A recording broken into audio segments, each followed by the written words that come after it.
ઉધનામાં wanted આરોપી પૈકી Udhna police સ્ટેશનમાં ખૂનની કોશિશ રાયટિંગના ગંભીર ગુનામાં છેલ્લા 28 વર્ષ 1998 થી નાસ્તા ફરતા આરોપી તથા કાયદાના સંઘર્ષમાં આવેલ બાળ કિશોરને મુંબઈ ખાતેથી ઝડપી પાડતી સુરત શહેર ઉધના સર્વેલન્સ ટીમ ઉપરોક્ત સૂચના અન્વયે police inspector Shri S N. Desai તથા police inspector Shri J S. Jambare નાઓએ પોલીસ કમિશનર સાહેબ શ્રી સુરત શહેર નાઓની સૂચના મુજબ સુરત શહેરના વોન્ટેડ આરોપીઓનો ડેટા એકત્રિત કરી તેમજ તેઓના સગા સંબંધીઓ બાબતે તપાસ હાથ ધરી સંપૂર્ણ માહિતી એકત્રિત કરવામાં આવેલ, જે માહિતીનું એનાલિસિસ કરી આરોપીઓને ઝડપી પાડવા માર્ગદર્શન આપેલ છે. અન્વયે surveillance police sub inspector Shri H Z. Patel તથા સર્વેલન્સ સ્ટાફના હેડ કોન્સ્ટેબલ કમલેશભાઈ લીલાભાઈ તથા પોલીસ કોન્સ્ટેબલ ભાવેશભાઈ દુલાભાઈ તથા પોલીસ કોન્સ્ટેબલ નાગેન્દ્રસિંહ રાજેન્દ્રસિંહ નાઓએ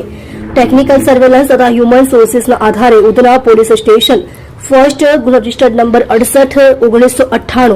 એબીકો કલમ 307, 147, 148, 149, 201 તથા બીપી 1 ની કલમ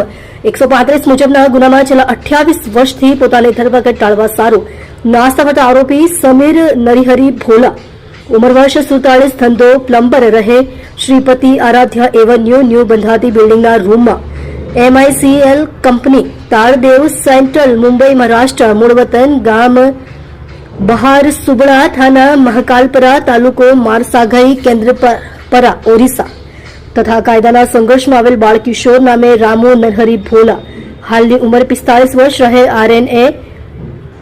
બિઝનેસ સેન્ટર, છઠ્ઠા માળે, શેમ્બુર આંબેડકર ગાર્ડન, મુંબઈ મહારાષ્ટ્ર, મૂળ વતન બહાર સુબળા, મહાકાલપરા, મારસઘઈ, કેન્દ્રપરા, ઓરિસ્સા નાઓને મુંબઈ ખાતેથી પકડી પાડી ખૂબ જ સારી અને પ્રશંસનીય કામગીરી કરેલ છે.